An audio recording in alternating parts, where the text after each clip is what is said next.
Hey, what's going on, everybody? It's Bullet at the shop again. Been working on the old Monte. I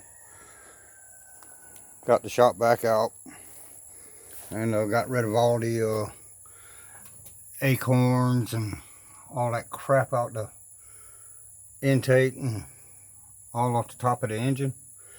Cleaned up a lot around the outside of it.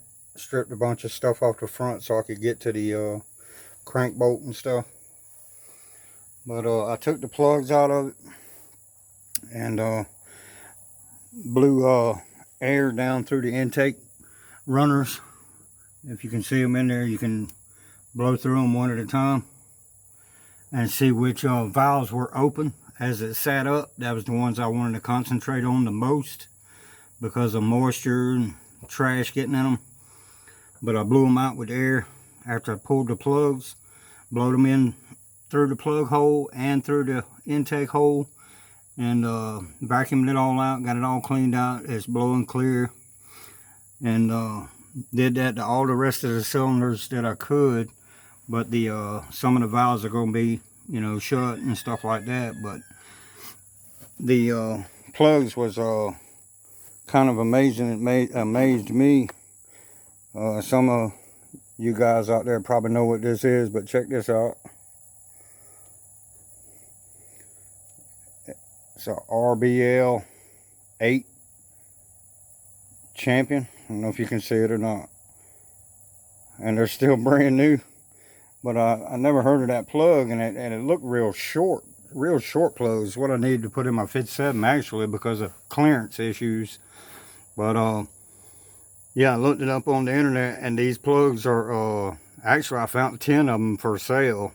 10 spark plugs.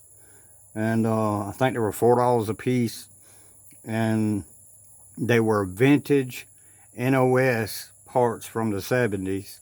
And I was like, wow, that's pretty neat. I just thought I'd share that with you because it was neat. But yeah, I took and shot some transmission fluid. It's about half fluid and half kerosene. I mixed it up, just a little bit of kerosene in with the fluid, squirted it down all the runners, and just let it sit for a couple hours. And then I took some WD and sprayed in all the plug holes, and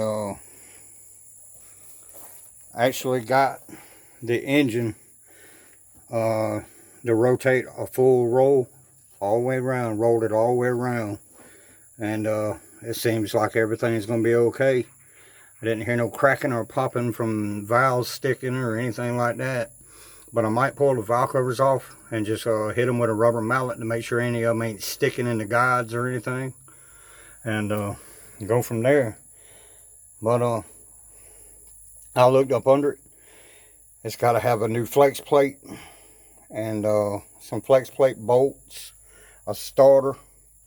And I got a carburetor we can stick on it. My dad had a 1050 Dominator on it, and like a 2.5 inch adapter plate, because this intake's for a 4150 and the Dominator is a 4500, so that ain't gonna work. We don't want that.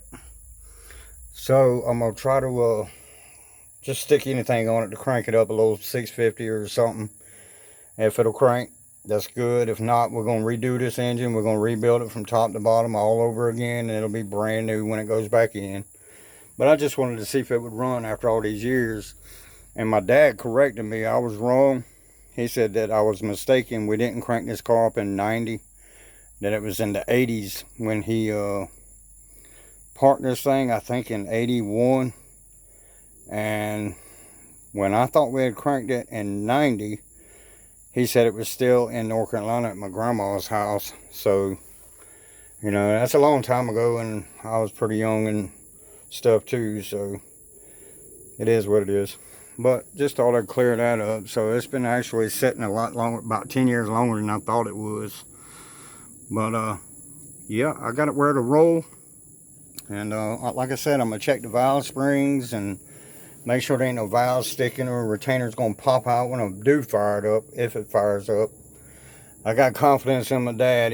He was a pretty good mechanic in his time, but I'm sure it'll run again. But I got some stuff coming for it, a bunch of little things, and I even checked the oil in it. The oil's just as clean as if I put it in yesterday. That's amazing. I don't know how, but it is. And it's probably got more dinosaurs in it than the new oil these days have in it, so it's probably a whole lot better oil. I'm just going to change the filter in case the paper come apart in the filter. And yeah, spin the oil pump, get some oil primed up to everything, and go from there. But yeah, it's coming along. But it just takes time. But hopefully in the next day or so, I'll have some parts in, and we're gonna make it run. We're gonna make him run. Alright guys, well, I'm gonna leave it with you on this one.